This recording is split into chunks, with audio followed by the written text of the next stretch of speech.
যেভাবে লেখা আছে আমি সেভাবেই পড়ছি। প্রিয় রাসেল ভাই, আসসালামু আলাইকুম। আমি ভূত.কমের একজন নিয়মিত লিসেনার। অনেকদিন ধরেই ভাবছিলাম আপনার সাথে কিছু ঘটনা শেয়ার করব, কিন্তু লেখার আলসেমিতে আর পাঠানো হয়নি। এরপরে তিনি বেশ প্রশংসা করেছেন ভূত.কমের, সেটা আমি বাদে দিচ্ছি। তারপরে তিনি লিখছেন, আপনাকে শুনছি সেই 2016 থেকে, যদিও আপনার সাথে স্টুডিওতে দেখা হয়েছে, তবু আমি আমার পরিচয় দিচ্ছি। আমি হুমায়রা, ভূত.কমের গোলাম রাব্বির ওয়াইফ, বলছি ঢাকার মিরপুর থেকে। অনেক ধন্যবাদ আপনাকে, এবং আমাদের মডারেটররা আসলে চমৎকার সব ঘটনা কালেক্ট করছেন, which is very good for us, এবং আশা করছি যে এইটাতে আমাদের প্রোগ্রামের মান আরো বাড়বে, কারণ তারা তো সবকিছু শুনছেন এবং সবসময় জানেন যে কোন ধরনের ঘটনাগুলো আপনাদের চাহিদা রয়েছে, তারা সেই ধরনের ঘটনাগুলোই কালেক্ট করছেন। তো যাই হোক, তারপরে তিনি লিখছেন, ঘটনা বোঝার সুবিধার্থে আমি প্রথমে ঘটনার প্রেক্ষাপট বর্ণনা করে নিচ্ছি। বিষয়টি কতখানি ভৌতিক এবং মর্মান্তিক হবে আমি জানি না, লিসেনাররাই বুঝতে পারবে। যার কথা বলছি তার নাম কালাম, যদিও এটি তার ছদ্মনাম। কালাম ভাই তার চাচাতো বোন মিনারাকে অনেক পছন্দ করত ছোটবেলা থেকেই, কখনো বলার সুযোগ হয়ে ওঠেনি। কিছুটা একতরফা টাইপের ছিল তাদের ভালোবাসা। তার ধারণা ছিল কোনো চাকরি না পেলে প্রপোজাল দিলে মিনারার ফ্যামিলি কিছুতেই মেনে নেবে না, তাই সে এসএসসি পরীক্ষার পরই কিছু করার চিন্তা ভাবনা করছিল, এবং ভাগ্যক্রমে সে যে স্কুলে পড়াশোনা করেছে সেখানেই একটি দপ্তরি পদে চাকরি পেয়েছিল। এরপর সে বিয়ের প্রপোজাল দিল চাচার কাছে। চাচার ফ্যামিলি রাজি হলেও কালাম ভাইয়ের নিজের ফ্যামিলি রাজি ছিল না।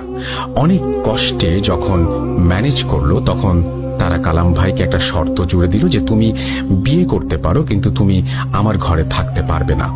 তোমাকে আমরা আমাদের দিঘির পাড়ে একটা ঘর তুলে দেব, ওখানে তোমাদের থাকতে হবে। কালাম ভাই শুনে একটু ভয় পেয়ে গেল, কারণ এই দিঘি কেন যেন যেমন তেমন দিঘি নয়। এখানে মানুষ দিনের বেলা যেতেই সংকোচ বোধ করে, কারণ এই দিঘি কেন্দ্রিক অনেক প্যারানরমাল ঘটনা রয়েছে যা মানুষের মুখে মুখে রটে। তবুও পরক্ষণেই তার ভালোবাসার জন্য তাদের কথা মেনে নিল। শেষ পর্যন্ত তাদের বিয়ে হলো এবং তারা সেখানে থাকতে শুরু করলো। দেখতে দেখতে প্রায় 7 বছর পেরিয়ে গেল। এর মাঝে ছোটখাটো অনেকগুলো ঘটনা ঘটেছিল তাদের সাথে, যেমন সন্ধ্যার পরেই তারা শুনতে পেত অনেক মানুষের হাঁটা চলার শব্দ বা তাদের কথোপকথন। আমি আগেই বলেছি ওখানে দিনের বেলায় একা কেউ যেতে সাহস পেত না, তাই সেখানে কারো আড্ডা দেওয়ার বা চলাফেরার কোনো প্রশ্নই আসে না। মাঝে মাঝেই টিনের চালে হাঁটাহাঁটির শব্দ শোনা যেত, আর এভাবেই সময়গুলো পার হয়ে যাচ্ছিল। এখন আসি মূল ঘটনায়। কালাম ভাইয়ের 2 ছেলে 1 মেয়ে। মেয়েটার বয়স তখন 2 বছর। ভৌতিক ভীতি বাদ দিলে তাদের সুখেই দিন কাটছিল, কিন্তু হঠাৎ করেই একদিন তাদের এই সুখের সংসারে নেমে আসলো এক ভয়ানক বিপদ। বিপদটা তার মেয়েকে নিয়ে। মেয়েটা দুপুর 12টা থেকে নিয়ার অ্যাবাউট 3টা পর্যন্ত কান্না করত ননস্টপ। কেন সে কাঁদত সেটার কোনো কারণ কেউ বুঝতো না বা কিছু বলতোও না।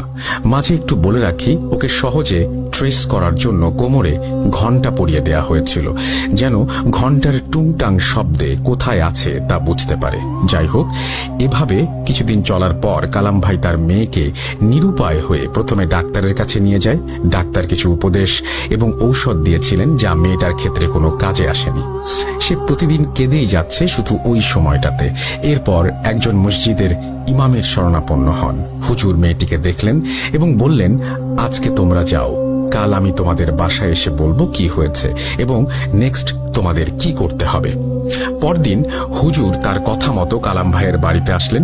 তাদেরকে বললেন, তোমাদের মেয়ের কোমরের ঘণ্টাই তার জন্য কাল হয়ে দাঁড়িয়েছে। এখান থেকে চলাফেরা করে এমন একজন বৃদ্ধা জিন যার নাতনির তোমার মেয়ের ঘণ্টাটি পছন্দ হয়েছে, আর সেই জন্যই সে এই সময় তোমার মেয়েকে একটা ঘোরের মধ্যে রাখে যেন ওই বাচ্চা জিনটির সাথে খেলা করে এবং কান্না করে। ওই সময়টা কান্না করেই পার করে।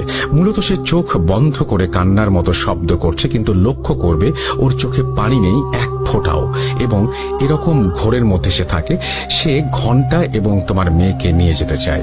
একথা শুনে তো ওরা খুব ভয় পেয়ে যায় এবং হুজুরের কাছ থেকে সমাধানের পথ জানতে চায়। হুজুর ওনাদের কিছু দোয়া শিখিয়ে দেন, বাড়ি বন্ধ করে দেন। তারপর 2-1 দিন সময় কোনো ঝামেলা হয়নি, বাচ্চাও আর অতটা কাঁদেনি।